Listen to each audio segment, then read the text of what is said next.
what property management companies tells you is you get a little thin line of data that comes to you. You have to look at that hard to find it and ask questions, but you don't really know because don't tell the owner, don't tell the owner, don't tell the owner, right? And so now I just get it from my regional. They're like, here's what's going on.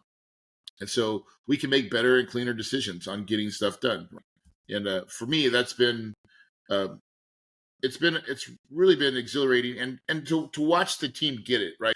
And to watch different managers get it at different times. Folks, in any organization, communication is the hardest thing. Cross-pollination of ideas, knowledge, learnings. Those who don't pay attention to the learnings are doomed to repeat them, right? And as Corey just mentioned, if he has 11 properties and they're all in 11 silos and one has a problem that's rolling across the nation, well, they're probably all going to experience it and have to learn how to solve it separately if they aren't doing that communication. So that's encouraging. You're listening to the Real Estate Runway Podcast, powered by Quattro Capital, where we're all about alternative business and investment strategies to help you amplify life and maximize wealth. Here's your host, Chad, the Investment Maverick.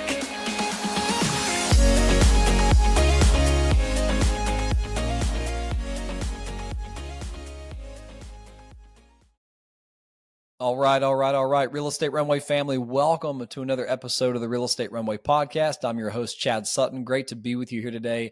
I'm going to bring back an OG from early in the show, back in episode 20. Go way back in the archives. My friend Corey Peterson, the big kahuna. This guy is an incredible businessman. He's an incredible human. I've spent some time with him in person recently. It's amazing to hear some of the stuff he's overcome, what he's doing, and how he has a different mindset on insourcing property management than I do. So I'd love to bring diverse views to this show and let you hear different opportunities and how people structure their businesses and just learn from this great human. So without further ado, let's get right into the show. But before we do, if you get any value out of this show, just like it, subscribe it, think about two people who need to hear it, hit that share button on your phone, just interact with it in some way so that the algorithm knows you like it. We don't pay to produce this stuff. Well, we do pay to produce it. We don't pay to market it. And it's all about giving back. So please have that giver mindset, that giver heart, and just add value to someone else who needs to hear what this episode says today. So without further ado, here is Corey Peterson. So Corey, what have you been up to since the last time we got together on the show, brother? It has been a crazy journey, but we decided at the beginning, really a year and a half ago, to vertically integrate, to basically take on property management. And there's a couple of reasons why. One is, when interest rates started going up and all the things, all the craziness in the market happened, I feel like we're pretty good operators. Yeah. But there's things outside of your control. When insurance goes up 100 to 200% in some markets and interest rates go all the way up to your cap rates, you really start looking at the one thing that you can control, which is your expenses. Yes. And when you look at property management, sometimes they are not yoked with you in the right, correct way when it comes to managing expenses, because they get paid on collections, right? Total revenue collected. So that's the only number they care about. And a lot of times they will spend you to the poorhouse. And so we saw this, and we have enough portfolio. I think we have like the 11 active assets, right? And so the question we had was, can we bring it in, and do we have enough money and fees to build the machine? And we thought about it long and hard. And again, I remember I sat with my controller and my COO, and I was like, do we want to do this? This is something we want to take on, because this is going to be major, right? And so we said, yeah. So we put the pieces in place. And now we're about a year and a half into it. And looking back, I have so many podcasts where I said, don't ever do this. Don't ever do it. I'll never do it. And here I am doing it, right? Probably, Chad, the best decision I've ever made. That's incredible, and I have so many questions. So we're gonna kind of unpack that a little bit. So, we won't throw any names under the bus here. So, I know you had a major firm. We'll say that. So we're not talking. Corey did not have a couple of rinky-dink small property managers. He had a major national firm who you would know the name. We're going to respect it and not say it on the air. But so let's just kind of take that one out of it. He definitely had what was supposedly the cream of the crop in place and still chose to do this. And I'm really eager for this discussion because I'm in that camp. Like I see what my management teams do day to day. I'm like, gosh, I do not want the headache of that operational, just the head count for one thing, dealing with the head count and the procedures and the policies and the compliance and all that kind of stuff. But question number one, so you kind of poked on expenses a little bit, right? So what was was there a certain area of the expense line, or like what did you see like, wow, I can do this better? Like what was the initial tipping point that really set you on this path? I'm in student housing. About 70% of my portfolio is student housing. So we that I did not know. That's a niche. Yep, we service college kids. We rent it by the bed, and we button up next to colleges, right? We didn't say go out and say we're going to be student housing. We just kind of fell into a niche. Yeah. And we just started finding the right deals. And so it was like, well, okay, and we got good at it, right? But turn, it's called turn. All your housing moves out and in a matter of 3 weeks, right? Yes. That is, by the way, that is the niche of student housing. If you miss leasing season, you're going to sit vacant for most of the semester. It's crazy. Ask me if I've done that before, right? Yes, I've made this mistake, right? And then you have to live and grin and bear it, right? But the beautiful thing is, if you do it right, it's a beautiful gift, right? Because it's like do that one time, and then we start releasing in October, and we have our progress. But the best example I can give you, we had this one property. It's $40 million asset, really nice property, 632 beds, beautiful property in Pennsylvania. The year that this other management company had it, they spent $330,000 on turn, which was way more than we budgeted for. And it was just like, what in the world, right? And so this year we did turn, we spent 130, right? Now, how do we spend that much less, right? Because we still had to do the same amount of work, right? But the difference is, instead of outside vendoring everything, right, we decided to be smart. We're like, listen, a lot of kids right after May and they're done, they start to move out, right? Let's go ahead, and we hired some 15 an hour college kids, and they were now our cleaning crew, where it was getting outside vendored. And then we realized, hey, they can take out all the nails in the drywall, and hey, they can actually take some DAP and fill the nail holes back up, and then they can kind of lightly sand it. And guess what? They can run a paintbrush and do that too, if you give them the right directions. And so we just started saving money left and right, and we were getting in these things early to where. And then, you know what cleans carpets? What's Chad? that? Effort. Effort and chemical. A little bit of chemical, a little bit more effort, right? That's what cleans carpets. And a decent commercial carpet cleaner, which we bought. Because why sub that out too? So we just started, I always ask, like, well, can we do that? And that was our whole premises on 10 other assets, right? And it saved us almost $1 million, right, in cost. And so that was the why, because I felt like we could do that better. And then that's not even talking all the ancillary fees that they charge you. Like, they want to charge you for copiers papers at their office, corporate office. You get, like, there's a little line, copier papers, right? So anything they printed, they count it. And it was just like, dude, because they say, oh, it's the 3% asset management fee, or 3% property management fee, plus, right? But that's not even the biggest part, Chad. I would say saving money was great. So as the journey went, what I found, though, the whole difference maker, Chad, we are in the people business. I mean, Agreed that's what on we that. really do. right? And so we affect communities, and this is their home. Like, this is where they go home at night. They don't look at it as it's my apartment or whatever. It's their home, right?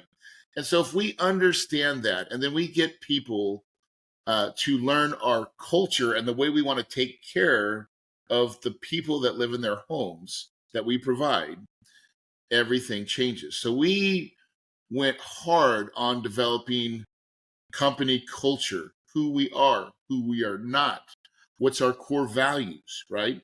And so now that's how we hire. And that was the biggest piece of this, Chad, that I didn't think that I would like. Because when I first did it, I was like, dude, I'm going to go from 5 employees to 64 employees very quickly. Like, I'm like, that's going to make my brain hurt, right?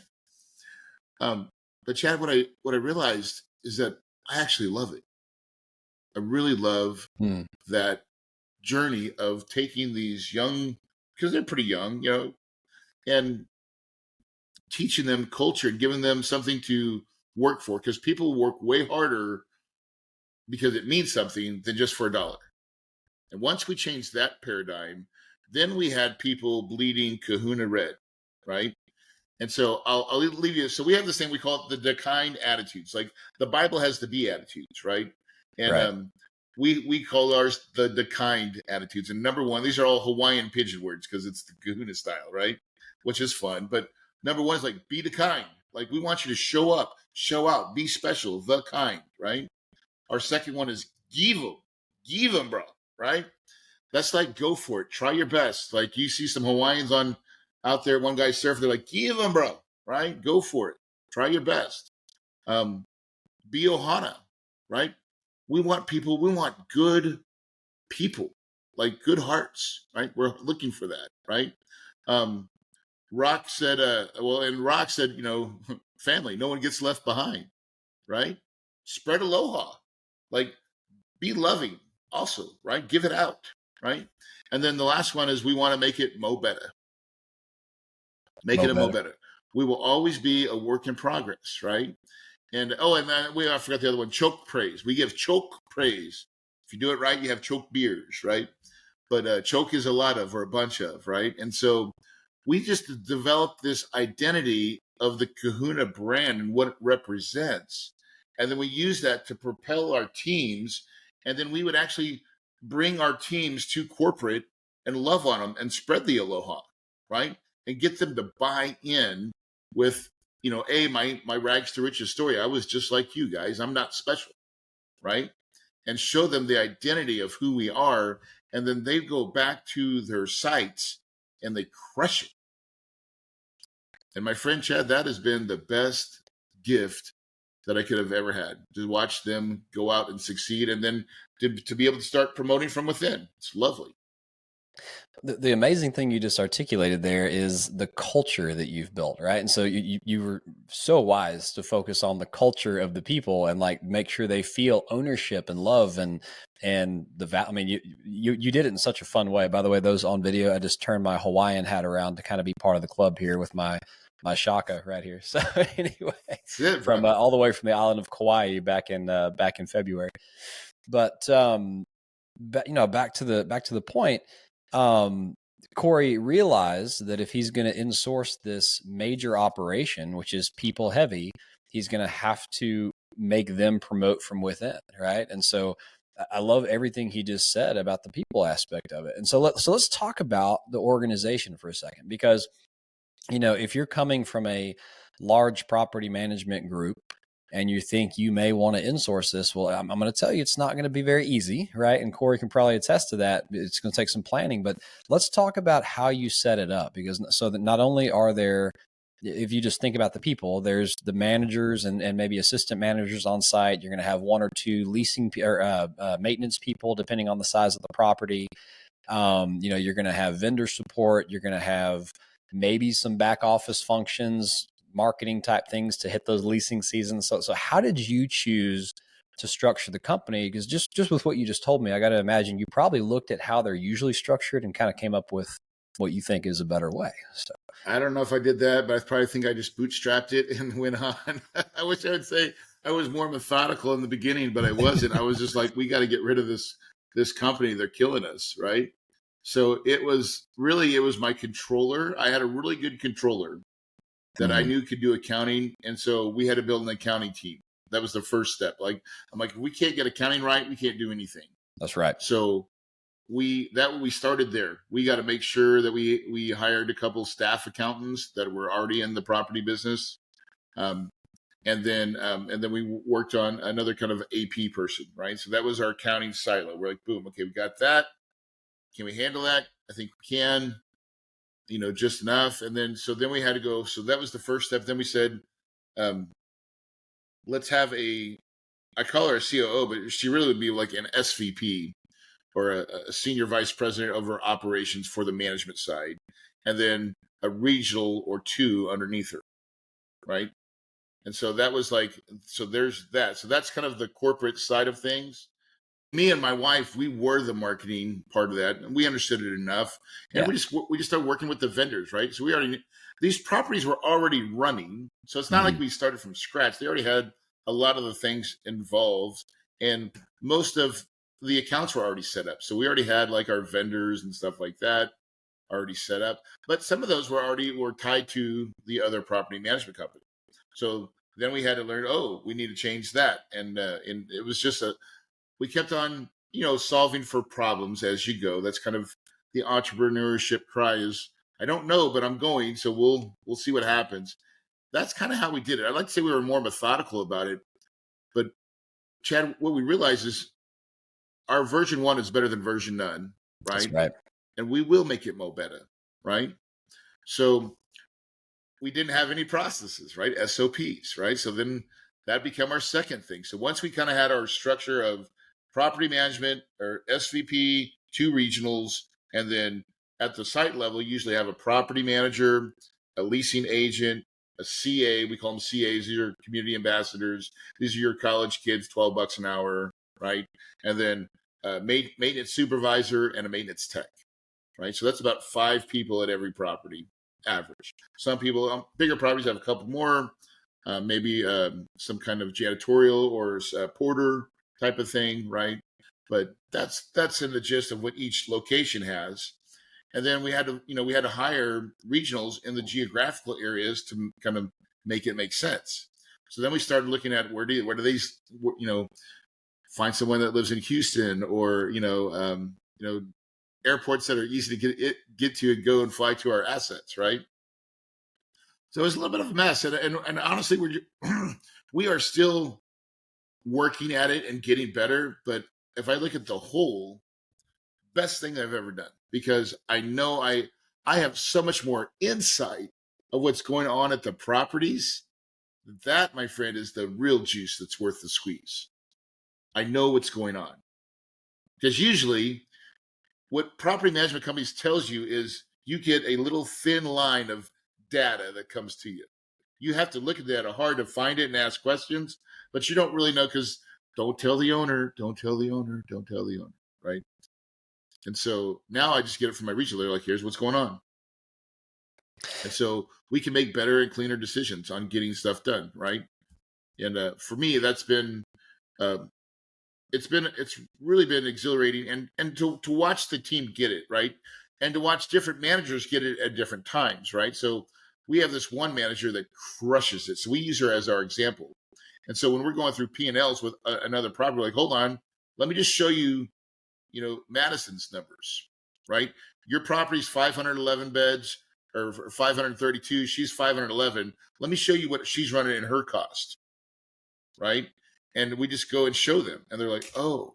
And I said, well, why is it? Because Madison, she doesn't even have carpet guys install the carpet. She just orders the carpet from Lowe's to the exact measurements that she needs, and her maintenance guys install it.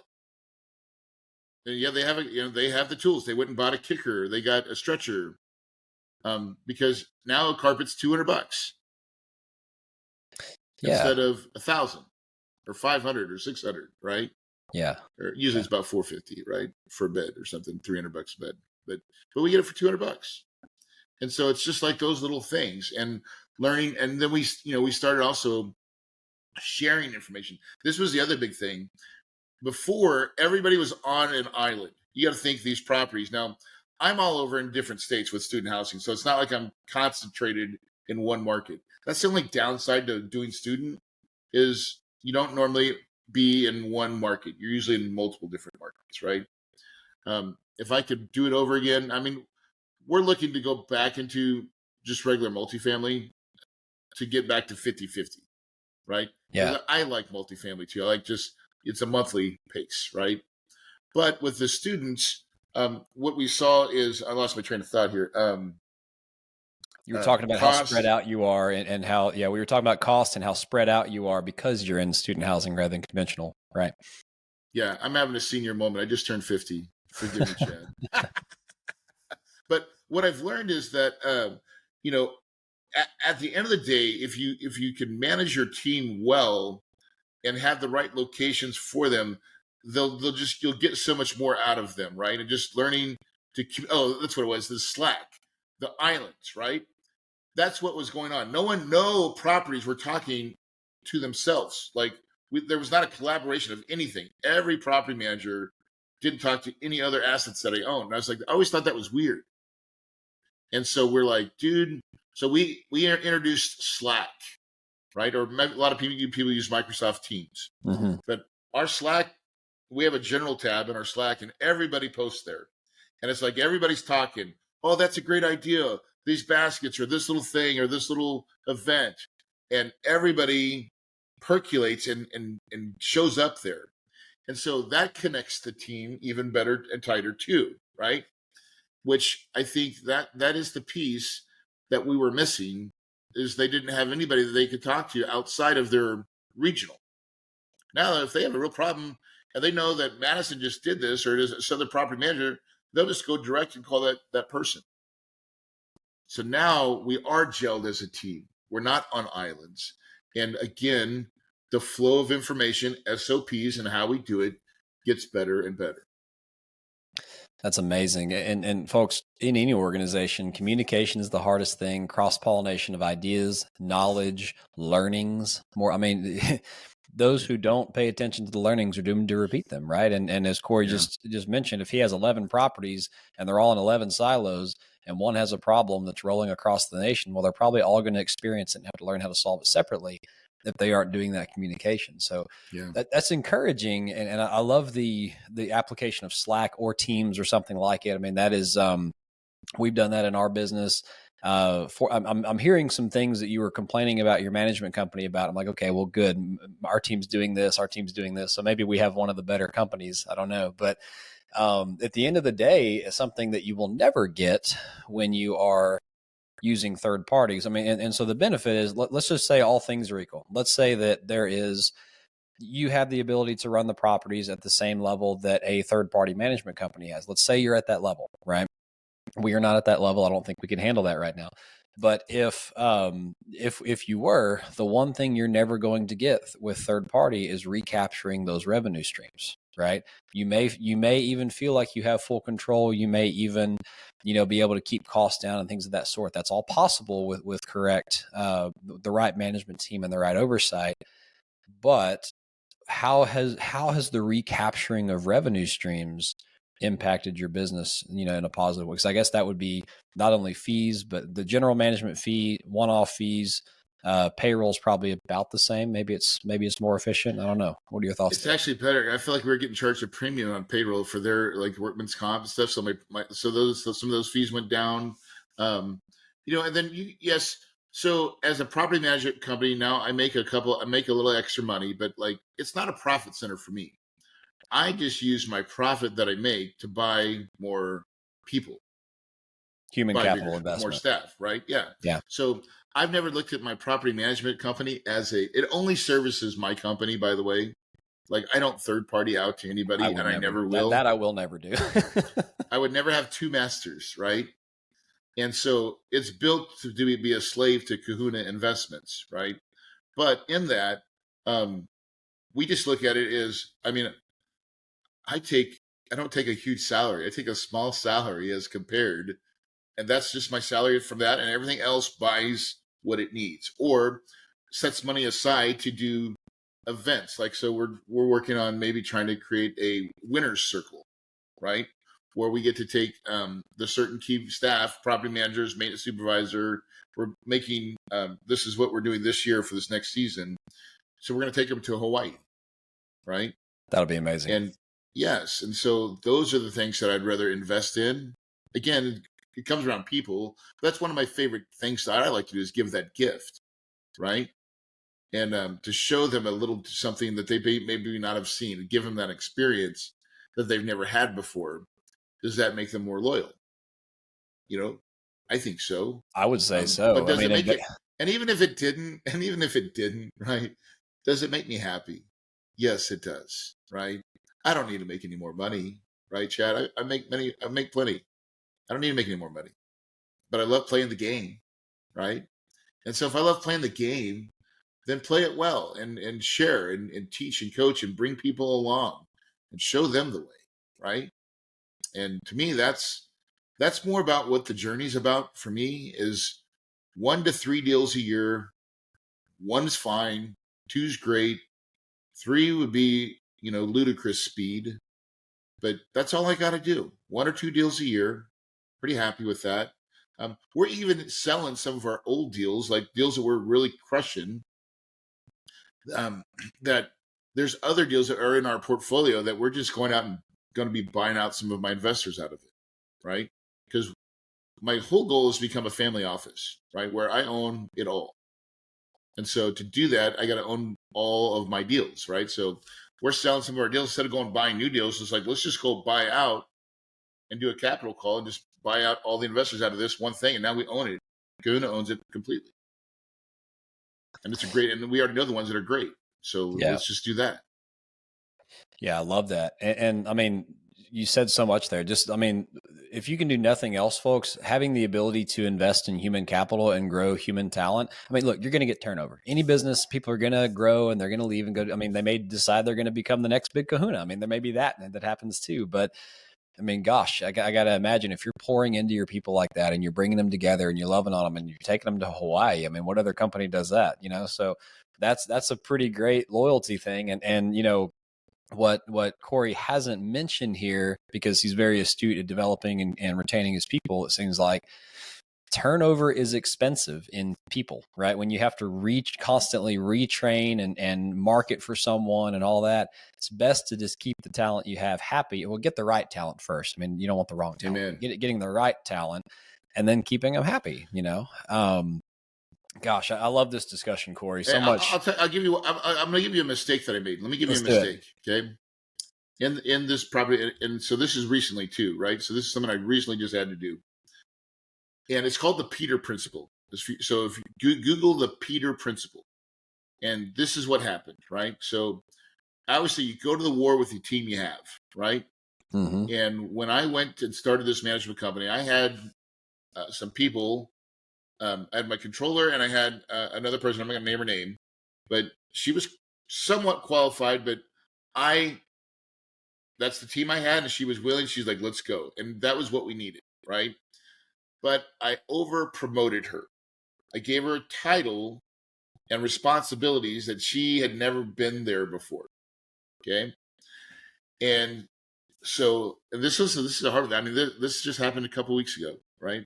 I had to let that person go.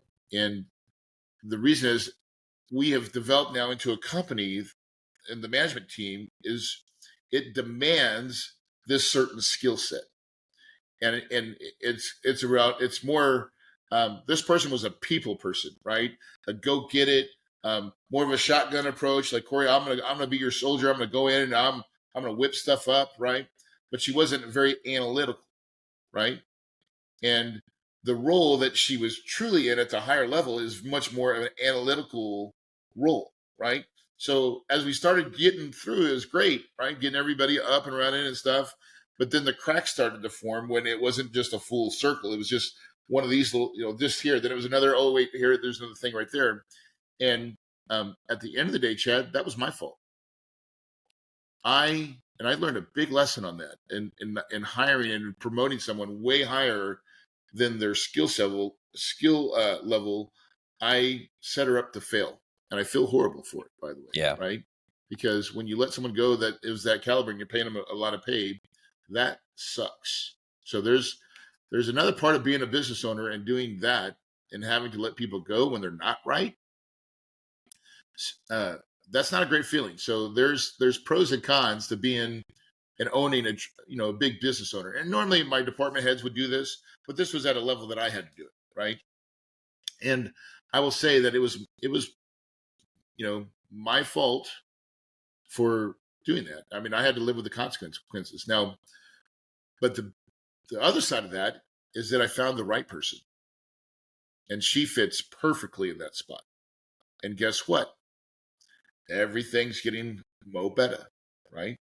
And so as a company, the company has to work. The company has to win. And so when I put my company hat on, and I'm a business owner at the end of the day, right? And business has to be savage sometimes. You have to be a savage. And unfortunately, that's the way it is. Because if the business doesn't win, if it fails, then everybody loses a job. That's right. Right? And so my job is to make sure that we do not ever get to that point. And so that requires hard decisions. And I have had to have new skill sets. I've had to become a better CEO, where I used to be, in my office by myself. Now I've got teams. So what have I been doing? Chad, I've been reading so many books about being a better leader, CEO books, right? There's a great book by Trey Taylor called The CEO Does Three Things, which is numbers, culture, and people. And dude, those are the three things that that book changed, that really helped me a lot. I need to know all my numbers for all my properties. I need to be in control of my culture, which I am. And then I need to be responsible for my people. And so I interview almost all of our people initially. And it's a big investment in my time, but it's a big investment in our company as well. That's beautiful. And it just all comes back to the fact that, everyone's got to get new skill sets when you're building a new company, including the leader, and, selecting the right people, growing the right people, and then continuing to invest in those people is going to lead you to success. And one thing that you mentioned early in the episode that I think we kind of breezed by it, but I want to bring it back and just make sure everyone heard it. If you think you're ready to insource property management, first of all, think about it, because it is a major undertaking. You've heard us hit on just a few things. It is major operational culture, and it is a major key operation to your portfolio. So make sure you know what you're doing. But Corey also mentioned, don't get into analysis paralysis. You're going to know enough about it. You're going to make some mistakes and figure out, oh, gee, I need to write SOPs. And you're going to have some of those moments along the way. You're never going to get it perfect, but version one is better than version none. But if you think you're going to do this strictly to create another profit stream, in general, property management companies are cost centers, not profit centers, until you reach a certain scale. And that scale is big. All right. Like, 10 to 20,000 units. You can get pretty profitable. And I'm going to speak generally on what I've seen of other companies that I've kind of looked into their books on this. You can get pretty profitable in one area with about 500 to 700 units in one area. At least that was 2 years ago when I studied this. Corey may have another opinion, so I'm going to let him speak on that as well. But just remember, you're not doing this for another revenue stream. You're doing this for control, transparency, and as Corey mentioned, the little pennies make dimes, those make dollars. If you can start saving pennies across the board because you have your fingers and everything, okay. Amen. That is the God honest truth. It is not a big profit center, right? I mean, I'll tell you, I make $100,000. That's what I make off my management company. That's it. That's all the salary I take. For 60 additional employees and operations and all that. That's it, right? So I can make more if I wanted to, but I take, and the company still makes a profit, but salary wise, I'm not ashamed to say that's all I decided I wanted to make, because I'm not about it. It really is about all the other things you said, Chad, that services are main core business, right? So I'm okay with that, right? So as long as it makes money, this is something. This is maybe something most people don't understand, but I'll say it. So I can't remember what book this is, Profit First, but like we have like 5 or 6 business accounts for even the management company, right? Yeah. So we do this because all money comes into our operations account, and then we start sweeping money every month. We sweep money for bonuses, right? End of the year bonuses, right? I have an account set up called bonuses, right? Money just gets swept, right? Because I just learned if we keep the bucket of money in one spot, that like an operations bucket, it gets spent. So if we sweep it over, then all of our little things get kind of, we have a continuing education is another account, right? For staff, whatever. We have another one for events, right? Or like annual events, right? So we do all these things because that's how you keep your money rolling. And I don't think a lot of people understand that, but for us, anytime we have another, like, oh, we need to do something, we'll create another account and start sweeping money into that for whatever it is that we want to do. And then after the day, you can look at it like, oh, we've got blankety dollars in this, right? So at the end of the year, when it's Christmas time, I'm not trying to figure out how I'm going to give everybody bonuses. I've already thought about that way in advance. Yeah. We've already got it sweeping. We've had it sweeping all year. It's like, this is awesome. I'm going to get ready to spread some love on the people. Beautiful. I love that, Corey. We're going to let that be the mic drop moment for the day. We're at the end of the episode. Before we go, we've done the Quattro questions with you, so I'm not going to make you do them again, but I just love to kind of throw an open-ended one because I know you can handle it. Over the last 18 months since we've talked on this show, just, tell me maybe some highlights of what you felt, where you see we're going, commiserate with us for a second, but also shed some light on where you see things going. It's been the hardest 2 years of my life, right? Rates going up crazy, interest rates going up 100, 200%. Has been the most challenging business endeavors that I've ever had to face, truly, right? And so I'm looking at it as I'm just a dollar cost averaging at this point, right? I bought some stuff a couple of years ago that I thought was going to be, they're going to be base hits. They were triples or home runs, and now they're base hits. And I'm okay with that because you never know. I've learned this as well, Chad, is you never know when you're going to hit home runs. So you just keep buying. And I look at right now as a great little market. I just bought a bank-owned property, Chad, REO, in receivership. I bought it for $7 million and it priced for 8.4. 95% occupied. It's cash flowing out the gate. Why? Because someone lost it, right? And I picked it up cheap. And I'm still at 8.67% rate. Right? And I'm still cash flowing. Why? Because the numbers had to make sense for the bank to sell. Yeah. Right. So I'm very optimistic about what's going forward. I will tell you this, for anybody listening, this still is the best business ever. Like, I've also had properties where I bought it for $9 million and I sold it for 19 3 years later. Right. So I don't have a magic wand, but I know that if you hold real estate long enough, you always win. Yes. And so, and the fundamentals have never changed, Chad. In fact, they've gotten better. So the time is now to be in real estate, in my opinion, and it will always be. And it's as long as it's your passion. If you know that this is the thing, because Chad, I don't even pay taxes. I've not paid taxes in a long time, and that's a big deal. So I love real estate. I'm just telling you, anybody that's listening on this podcast, this is a great show. You do a great job as a host and teaching and getting good content out. But if you're thinking about doing real estate, this is a great time to jump in. The water's warm. I couldn't agree with you more. And just to kind of accentuate what you said, like over the last 2 years, there's been some of the hardest decisions we've had to deal with of uncontrollables changing faster than you can react. But guess what? If you took all that out, like took the debt stuff out, took the insurance stuff out, took the property tax stuff out, yada, yada, yada, and you just went to the property operations, the fundamentals, they have been improving steadily. Now we're not getting 15% organic rent raises right now. So that we're kind of back to normal on that. But the fundamentals have been great. So, and just like I always say, like I probably beat it till it's blue in the face, folks.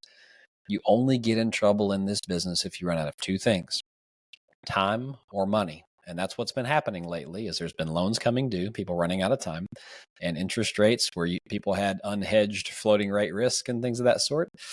it's caused them to run out of money, right? So that's what causes distress. If you set everything you do up, like don't buy anything for 2 minutes that you wouldn't want to hold for 10 years, right? Warren Buffettism. And if you set it up that way, you're going to be fine. I'm telling you. So that is it, dude. That is it. Corey, thank you for coming on the show, brother. I always enjoy our conversations, your wisdom, and just you're always a pioneer trying new things, man. So I appreciate you sharing the nuggets with us. Can I share my book real quick?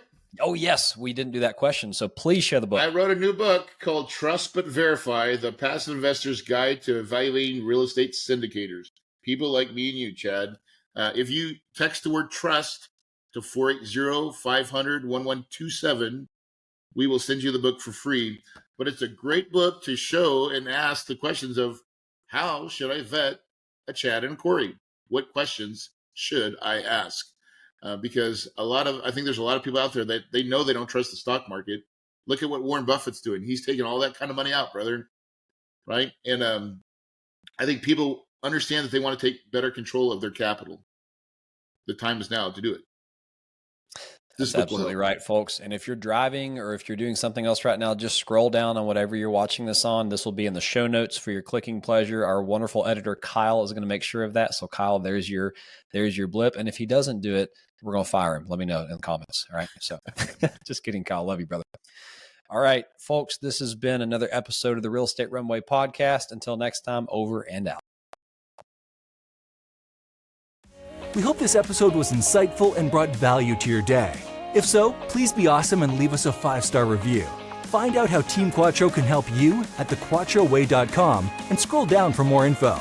Until next time, this is the Real Estate Runway Podcast.